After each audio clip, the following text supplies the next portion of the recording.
Episode 5 of Blood Coast begins with a team of cops showing up at Ali's compound. Only, they're not actual cops. It's Murillo and his goons in disguise. It's a bloodbath, and as gunfire sprays across the compound, Farah is killed. She lands on top of Ali, motionless, as the crime boss is left with even more blood on his hands. Frank, the Indian, and the others rush away, but word is out now and it spreads across to the police. Liz plays dumb with the commissioner than he didn't know about this. She turns her attention to Alice and manages to suss out why she's here. She knows Alice is in Marseille to get revenge. As a result, Alice is told to go home. Even worse, the Anti-Organized Crime Bureau is taking over the Murillo case. The team are down in the dumps, but Liz is not ready to give up right now. In fact, things look set to pick up again when Murillo and the Indian learn that Ali wasn't killed in the crossfire. The Indian is not giving up, while Frank tells him he needs to find better men to handle this going forward.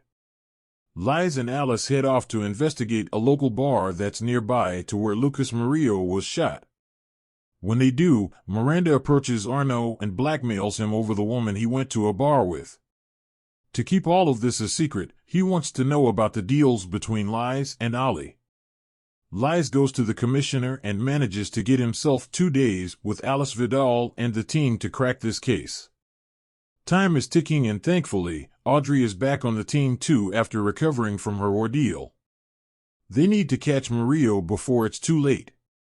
The weak link here is Fanny, and if they can get to her then maybe they can get Murillo too. When Alice checks out their house, she soon learns that Fanny has a daughter called Zoe who's 6 and lives with Armand.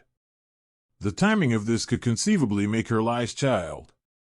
While he reels from this, Tattoos outburst in the middle of the street, beating down a shady man for making promotional images of kids, namely Bakery, for the Sadies, sees him put before Miranda. Miranda warns that a sanction is inevitable and he will be fired. However, he'll have to sit before a board and stake his case, but Miranda could swing things. In fact, he blackmails Tattoo and asks for details about Liz and Ali, including the envelopes and secret meetings. Liz speaks to Ali in the middle of the day and gives him 24 hours to get his affairs in order and get out.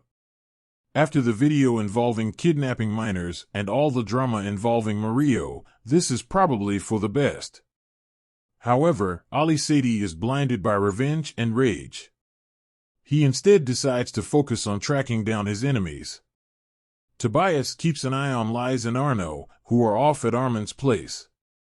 It turns out he's renting the place next door and there's a door between the houses too.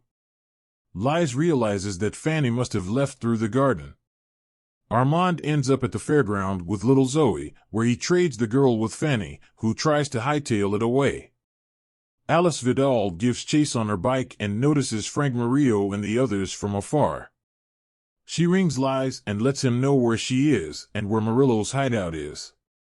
When he arrives, everything looks set to kick off in a big way. The episode review.